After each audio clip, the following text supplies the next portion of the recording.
ഞങ്ങൾ രണ്ടുപേരും കൂടി കുറേ നാൾക്ക് മുന്നേ പോയിട്ടുള്ള ഒരു മൂന്നാർ യാത്രയുടെ ഷോർട്സ് ആണ് കേട്ടോ നിങ്ങളിപ്പോൾ കാണുന്നത്. ഞാനും അർജേട്ടനും കൂടി ഓഫീസും തിരക്കുകളുടെയൊക്കെ ഇടയിൽ ഒരു വീക്കെൻഡ് കിട്ടിയ സമയത്ത് ഒരു 1 ഡേ ട്രിപ്പ് എന്നുള്ള രീതിയിൽ മൂന്നാർ പോയതാണ്. അന്ന് നമ്മൾ ചെയ്തിട്ടുണ്ടായിരുന്ന ഇടുക്കി ഡാമിലെ ബോട്ടിംഗ് ഒക്കെയാണ് നിങ്ങൾ കാണുന്നത്, സ്പീഡ് ബോട്ടിംഗ്. അപ്പോൾ മൂന്നാർ പോകുന്നവർ ഒരിക്കലും സ്പീഡ് ബോട്ടിംഗ് ട്രൈ ചെയ്യാതിരിക്കരുത്, കാരണം ഒരു ഡിഫറെൻറ്റ് എക്സ്പീരിയൻസ് തന്നെയാണ്. അപ്പോൾ അങ്ങനെ കാറിലൊക്കെ പോയി നമ്മൾ പോകുന്ന സമയത്ത് അത്യാവശ്യം നല്ല സമ്മർ സീസൺ ആയിരുന്നു.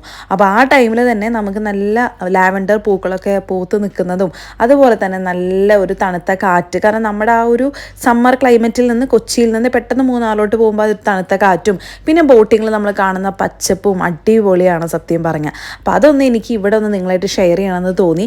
അപ്പോൾ ഇതുപോലെ ഞാനും അർജുനും പെട്ടെന്ന് എടുക്കുന്ന ഡിസിഷൻസിൽ പോകുന്ന ഏറ്റവും നമുക്ക് പോയി വരാൻ പറ്റുന്ന ഒരു സ്ഥലമായിരുന്നു ഇടുക്കി അല്ലെങ്കിൽ മൂന്നാർ. അപ്പോൾ ഞങ്ങൾ രണ്ടുപേർക്കും ഫേവറേറ്റ് ആയുള്ള ഒരു സ്പോട്ടും കൂടിയാണ്. പ്രത്യേകിച്ച് അർജുനും ഭയങ്കര ഇഷ്ടമാണ് ഇടുക്കി മൂന്നാർ എന്നൊക്കെ പറഞ്ഞിട്ടുണ്ടെങ്കിൽ. അപ്പോൾ എനിക്ക് ഈ ഡ്രാഫ്റ്റിൽ ഇങ്ങനെ അത് ഗാലറിയിൽ കിടന്നത് കണ്ടപ്പോൾ നിങ്ങളായിട്ടൊന്ന് ഷെയർ ചെയ്യണമെന്ന് തോന്നി. നമ്മുടെ ചാനൽ ആദ്യമായിട്ട് കാണുന്നവരാണെങ്കിൽ നമ്മുടെ കൂടെ ഒന്ന് സബ്സ്ക്രൈബ് ചെയ്ത് കൂടെ കാരണം ഇനി ഒരുപാട് എക്സൈറ്റിംഗ് ആയിട്ടുള്ള വ്ളോഗ്സ് നമ്മുടെ കയ്യിൽ വരുന്നുണ്ട്. ട്രാവൽ വ്ളോഗ്സും ഫുഡ് റിവ്യൂസും ഫുഡ് ഷോർട്സ് ഒക്കെയാണ് നമ്മൾ ഏറ്റവും കൂടുതൽ ചെയ്യുന്നത്. അപ്പോൾ thank you all for watching. Bye, love you all.